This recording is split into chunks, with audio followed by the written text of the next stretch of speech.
Assalamualaikum warahmatullahi wabarakatuh. Salam sejahtera bagi kita semua. Selamat malam. Perkenalkan, nama saya Fidi Dwi Fala dari Prodi Teknik Informatika. Pada hari ini akan menayangkan hasil presentasi yang telah saya buat dengan tema topik membahas analisis flowchart. Pada saat saya presentasi, Anda diharapkan memfokus mata terhadap presentasi yang saya sampaikan.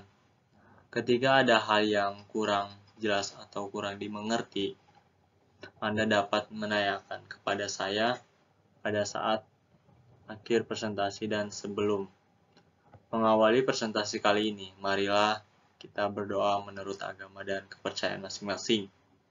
Secara bersama-sama berdoa dipersilakan.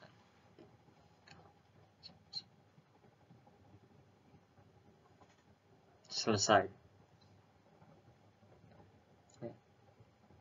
Oke, kita langsung aja ya teman-teman. Nah, ini dia. Analisis flowchart, memahami proses.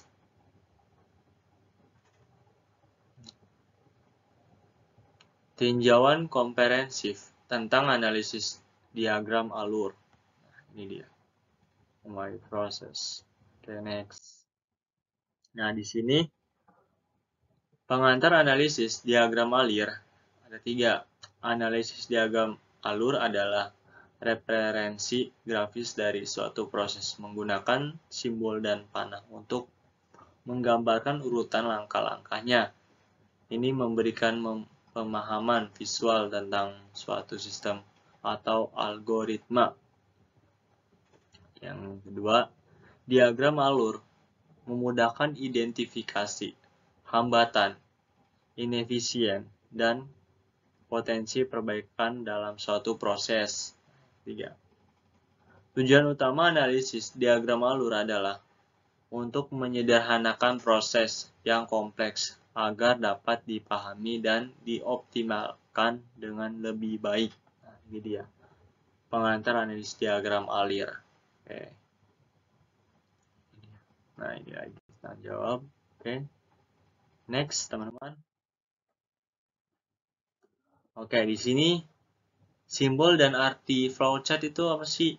Nah, di sini simbol diagram alur mewakili elemen yang berbeda seperti tugas, keputusan, masukan, keluaran, konektif, dan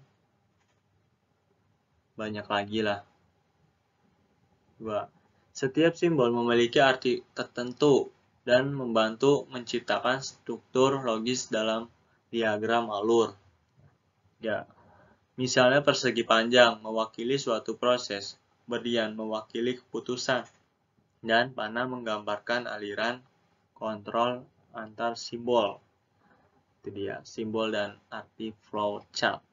Oke, next. Nah, di sini manfaatnya analisis flowchart itu seperti analisis flowchart menawarkan berbagai manfaat, antara lain nih.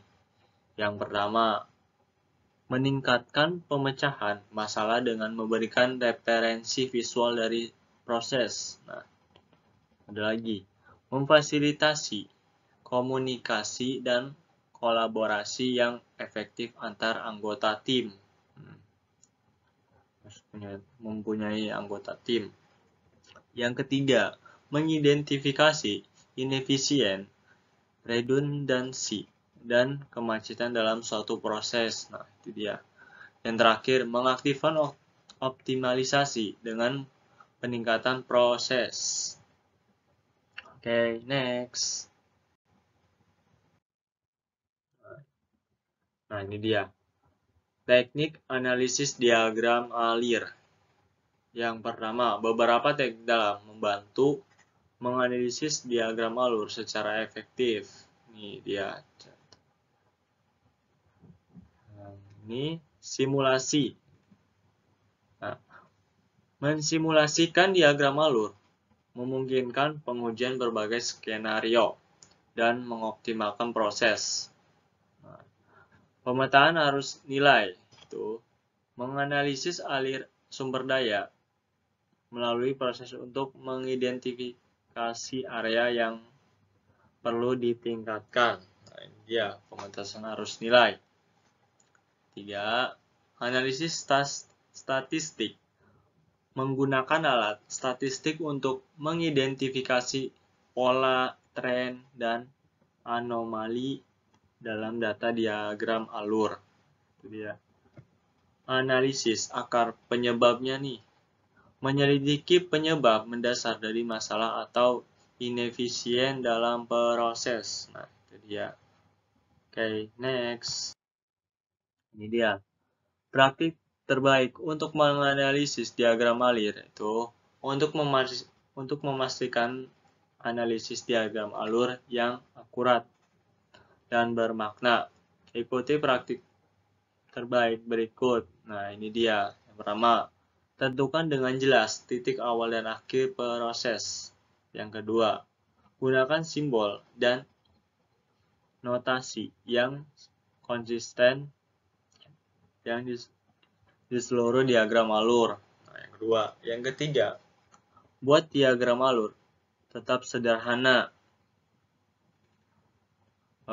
Hindari kerumitan yang tidak perlu. Nah, yang ketiga. Yang keempat, beri label dengan setiap simbol dan tanda panah dengan keterangan yang jelas dan meringkas. Dan terakhir, tinjau dan memperbarui diagram alur secara teratur seiring berkembangnya proses. Oke, ini dia praktik terbaik untuk analisis diagram alir. Nah, itu dia. Oke, next. Nah, ini dia contoh-contohnya.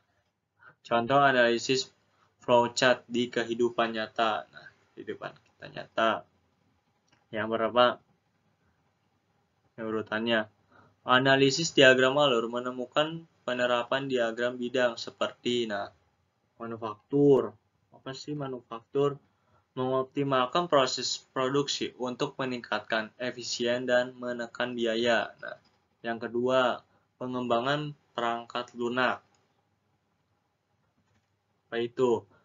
Memvisualisasikan algoritma perangkat lunak dan mengidentifikasi potensi kelemahan atau inefisiensi.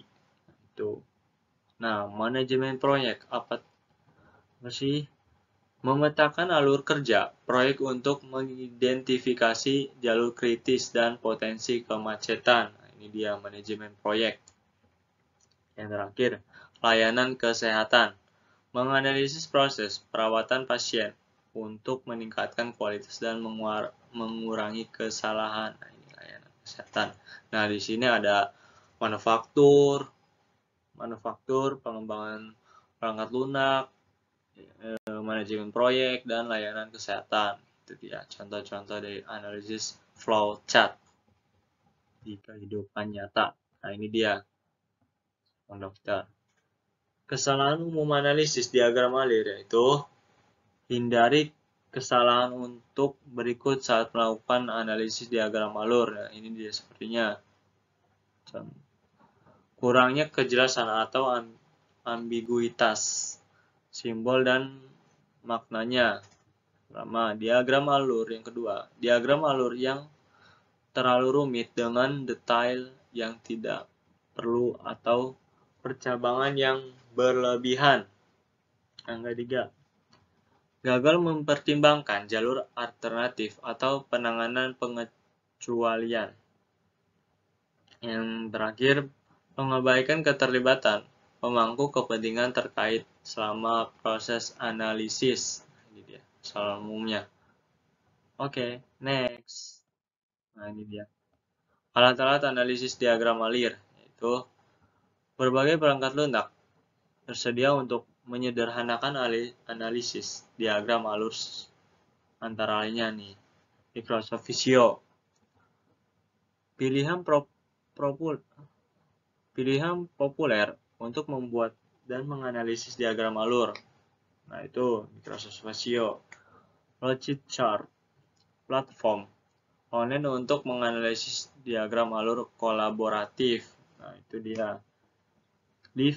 Glyphy, perangkat lunak berbagai web yang mudah digunakan untuk pembuatan dan analisis diagram alur. Nah, itu dia Glyphy. Draw.io adalah sumber terbuka gratis untuk membuka diagram alur profesional. Nah, itu dia alat analisis. Oke, next. Nah, ini dia. Studi kasus, penganalisis diagram alur, pemrosesan pesanan. Ada dua. Dalam studi kasus ini, kami akan menganalisis diagram alur, memprosesan pesanan untuk mengidentifikasi potensi, hambatan dan area yang perlu ditingkatkan. Pertama, yang kedua, dengan menerapkan teknik analisis diagram alur, kami dapat menyederhanakan proses, mengurangi kesalahan, dan meningkatkan kepuasan pelanggan. Dia. Next. Nah, ini dia. Analisis diagram alur itu perincian terperinci dari diagram alur kode. Oke. Bahas saja. Nah, ini. Perkenalan. Presentasi ini akan memberikan analisis mendalam terhadap diagram alur yang menyediakan menguraikan setiap komponen untuk memahami logika dan alur proses secara keseluruhan. Ketika akan melihat diagram alur seperti demi bagian, menjelaskan tujuan untuk fungsi setiap simbol dan titik keputusan. Tiga, pada akhirnya Anda akan memiliki pemahaman naratif yang jelas tentang bagaimana program ini dijalankan berdasarkan diagram alur yang divisualisasikan. Dia perkenalannya. Next, teman-teman. Nah, ikhtisar diagram alur itu ada 3. Diagram alur dimulai dengan simbol awal persegi panjang membulat yang menunjukkan titik awal logika program. Kedua, terdapat berbagai simbol keputusan, berlian, lingkaran, panah, dan persegi panjang yang saling berhubungan untuk memvisualisasi alur operasi yang kompleks. Yang ketiga, puncaknya dalam simbolis untuk persegi panjang membulat menunjukkan titik penghentian setelah membuat prosesan program selesai. Itu dia, ikhtiar diagram alur. Nah, ini bagian pemasukan. Bagian pertama memungkinkan input data numerik yang akan diproses pada langkah selanjutnya. Ini dimulai dengan menginisialisasi 2 variabel integer X dan Y mungkin untuk nilai input. Ya, kemudian diminta memasukkan nilai X dan Y melalui input standar. Nah, ini dia. Next. Pemeriksaan validasi. Pertama, setelah data masukan diperoleh, bagian berikut melakukan validasi pada nilai yang dimasukkan. Pertama, X dicentang jika lebih besar dari 10. Jika demikian, pesan kesalahan ditampilkan dan program keluar. 2. Demikian pula Y dicentang jika lebih besar dari 20. Keluar dengan kesalahan jika benar. Hal ini memastikan memproses selanjutnya hanya terjadi dengan X dan Y yang valid dalam rentan yang tepat. Tuh ya. Oke, next. Nah, ini. Logika inti. Logika program inti muncul berikutnya. Beroperasi pada nilai input X dan Y. X dan Y pertama dijumlahkan menjadi variabel penjumlahan sementara. Kemudian Y di perkalian 2 dan hasilnya dikurangkan dari jumlah awal. Akhirnya X dikalikan dengan dirinya sendiri dan ditambahkan pada selisih yang baru saja dihitung. Logika intinya. Oke, next. Ini dia. Bagian keluaran. Apa saja kan? Sekarang kita melalui tahap output. Setelah melalui proses selesai. Pertama, nilai yang dihasilkan dari bagian logika inti diterapkan ke variabel Z dan dicetak. Nah, kemudian nilai X dan Y dan Z semuanya diformat dan dikeluarkan bersama-sama. Nah, ini menyajikan masukan awal dan keluaran akhir untuk digunakan setelah eksekusi program. Nah, next. Nah, ini dia. Aliran kontrol. Simbol keputusan Boolean memungkinkan aliran kontrol yang kompleks berdasarkan perbandingan dan validasi jalur logika tertentu dijalankan sementara jalur logika lainnya tidak. Hal ini memungkinkan perilaku program yang fleksibel daripada urutan linear yang ketat.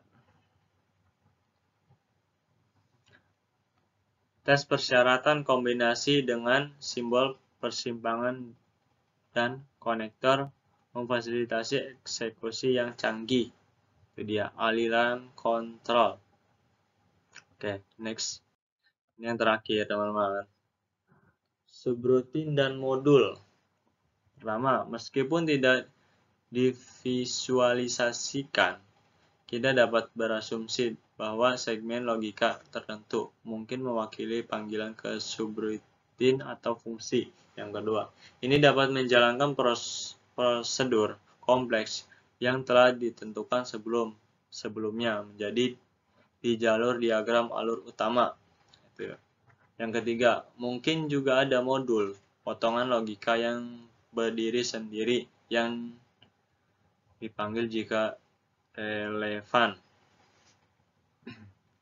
Yang terakhir, keempat, abraksi. Ini mendorong penggunaan kembali pengorganisasian dan logika bersama. Nah, itu dia. Semuanya sudah saya jelaskan. Apakah Bapak atau Ibu, teman-teman mengerti dengan presentasi yang saya sampaikan? Sebelum saya mengakhiri presentasi ini, saya akan membuka sesi pertanyaan terlebih dahulu untuk Anda. Dan teman-teman, jika ada yang ingin ditanyakan, silakan Anda berkomentar di bawah video tersebut ini. Nanti saya jawab. Jangan lupa sebutkan nama dan asal ya teman-teman. Sekian presentasi dari saya. Terima kasih atas ketenangan Anda dalam mengikuti presentasi kali ini. Semoga dengan presentasi kali ini dapat menambah wawasan Anda. Dan apabila ada tutur kata yang saya kurang berkenan di hati Anda, mohon maaf untuk dimaafkan. Selamat malam dan sampai jumpa. Wassalamualaikum warahmatullahi wabarakatuh. Saya Fidi Dufala. Undur diri pamit. Dadah.